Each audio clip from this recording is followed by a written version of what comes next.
Hello everyone, the historic success of India's Chandrayaan-3 mission is a proven fact. This project has etched India into the history books as the fourth country to successfully land a spacecraft on the Moon and the first country to land at the South Pole. The landing vehicle, Vikram, and the rover, Bragan, have made discoveries that could significantly impact our understanding of the chemical composition and geological history of the Moon.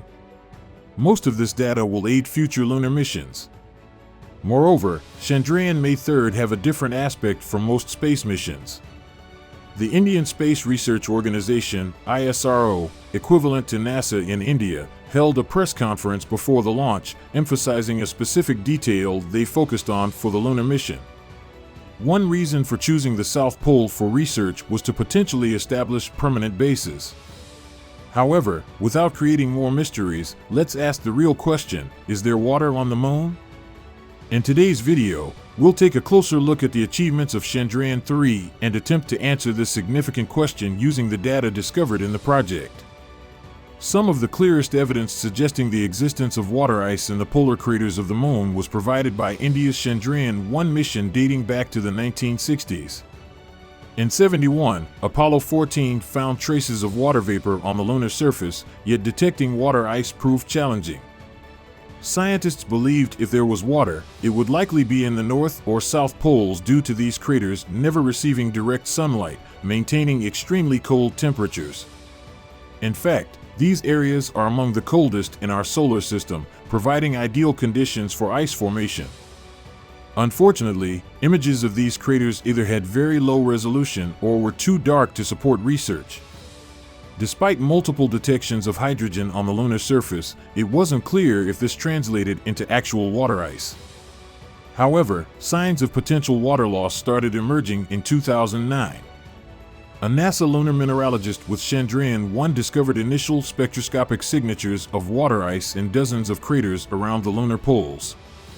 Chandrayaan-2 later confirmed this water map, strengthening the belief that there could be an estimated 600 million metric tons of water ice in the Moon's dark craters. This discovery could significantly reduce the resources required for future missions and could serve crucial purposes for human life, as water is essential for survival. Moreover, its components, hydrogen and oxygen, could potentially be used for rocket fuel production. Breaking down the water on the Moon's surface could help create an atmosphere. Therefore, Chandrayaan-3's search for lunar water ice seems highly logical. Chandrayaan-3 was launched on July 14, 2023, consisting of an orbiter module carrying a landing module named Vikram, a small rover called Bragan, and 2 other components. On August 23, Vikram successfully landed on the lunar surface alongside Bragan.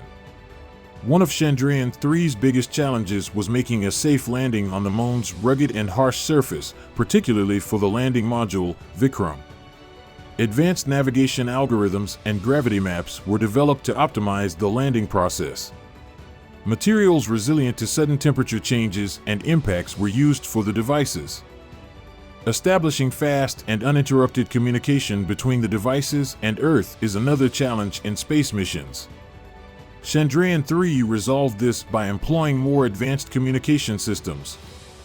These systems made data transfer between the spacecraft and Earth faster and more reliable. The long nights and harsh climate of the Moon pose a significant challenge for energy management. Chandrayaan-3's landing module and rover were equipped with efficient solar panels and innovative energy storage solutions. This ensured the devices continued functioning even during the Moon's extended nights.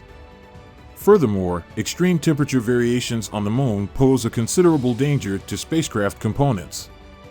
To address this, high-temperature resistant materials and efficient heat distribution systems were developed. This ensured the functionality of the vehicles both in the scorching sunlight and the cold lunar nights, overcoming these technological challenges and transforming Chandrayaan-3 from a mere exploration mission to a groundbreaking project in space research. Each challenge was successfully overcome through Aero's innovative approaches and engineering skills, showcasing India's capabilities in space exploration to the world.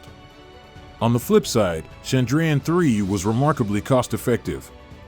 While NASA's Artemis missions are estimated to cost an average of $4.1 billion each, the entire Chandrayaan-3 mission amounted to only 6.15 billion rupees, approximately $75 million. Ironically, this amount was less than what is needed for the production of many blockbuster space movies. Perhaps Hollywood might consider shooting its next lunar-themed film directly on the moon itself. However, the project's low budget led to some technological constraints. For instance, when Vikram and Prag landed on the moon, the temperature was expected to be around -120 degrees Celsius, which the vehicles were not specifically designed to withstand. On the moon, a day lasts approximately 14 Earth days. Therefore, Chandrayaan-3's mission objectives needed to be completed within this time frame, as the device's chances of survival the next day were slim. Thus, Vikram and Prag set off towards the lunar surface. An intriguing aspect of Chandrayaan-3's mission was the temperature measurements of the lunar surface. These measurements contributed to a better understanding not only of the surface, but also the internal structure of the moon. The surface temperature undergoes significant changes during the day and night cycles, reaching up to 100 degrees Celsius during the day and dropping to -173 degrees Celsius during extremely cold nights.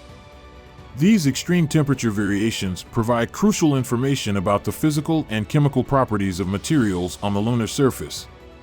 Instruments carried by Chandrayaan-3 performed temperature measurements at various points on the lunar surface.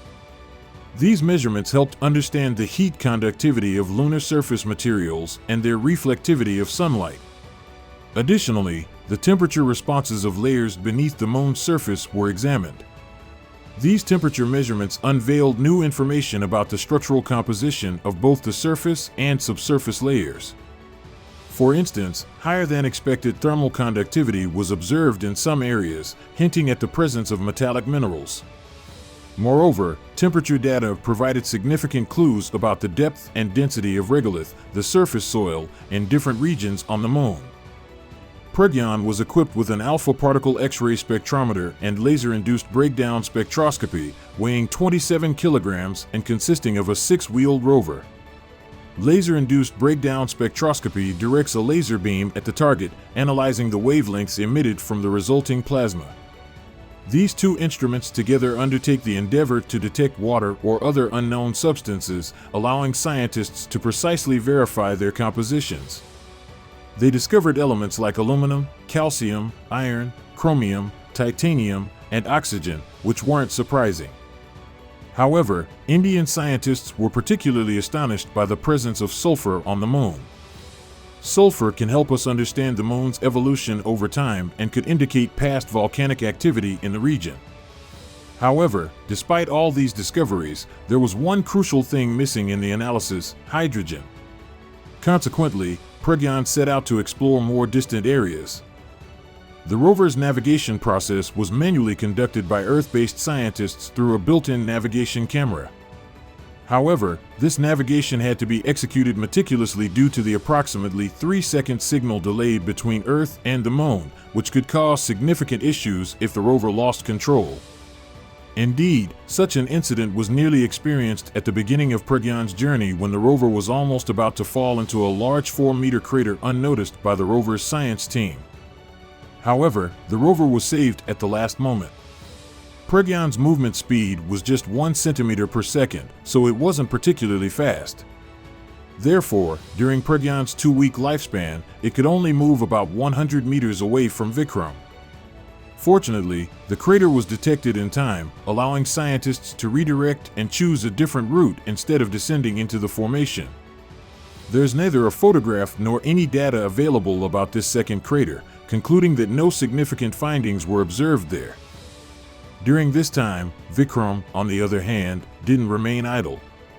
It measured the moon's temperature at various depths by drilling 10-centimeter holes and conducted plasma content measurements. The results were not too extraordinary, suggesting minimal interference with communication via radio and the absence of anything noteworthy. Considering its 2-week time frame, it effectively detected a possible lunar quake towards the end of its journey. Additionally, the Vikram landers successfully executed a 40-centimeter hop. The thrusters fired and propelled it 340 centimeters away from its previous landing site. At this point, Indian scientists wanted to test how easily future landers could push themselves into the moon's orbit, which served as a beneficial exercise. However, none of these contributed to Chandrayaan-3's mission of finding lunar water ice. On September 4th, the mission time elapsed, and Vikram and Pragyan were powered down.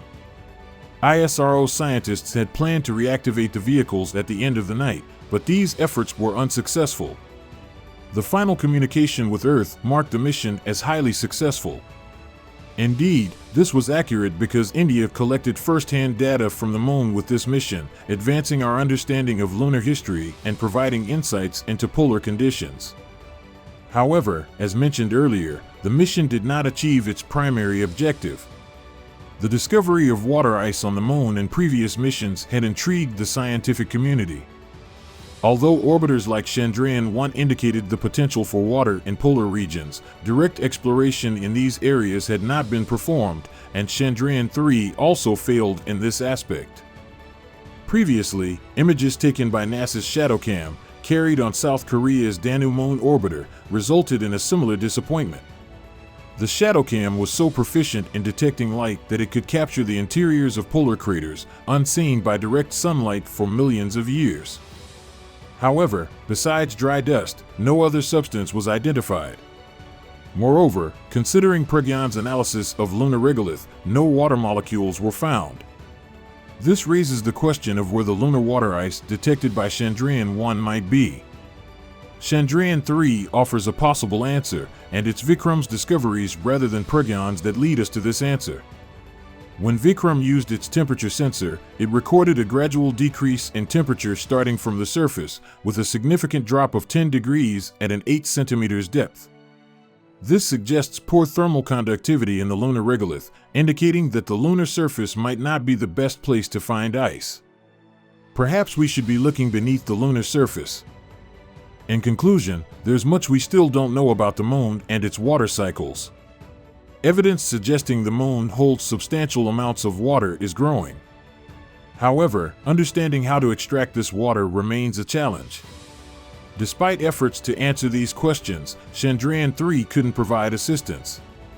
Nonetheless, within its 2-week mission duration, the mission provided crucial insights into lunar conditions. Additionally, this historic mission redefined India's space research capabilities and goals, strengthening international collaborations, potentially leading to more ambitious joint missions focused on the Moon, Mars, and beyond. It's advised to bring a shovel if you aim to search for water on the Moon.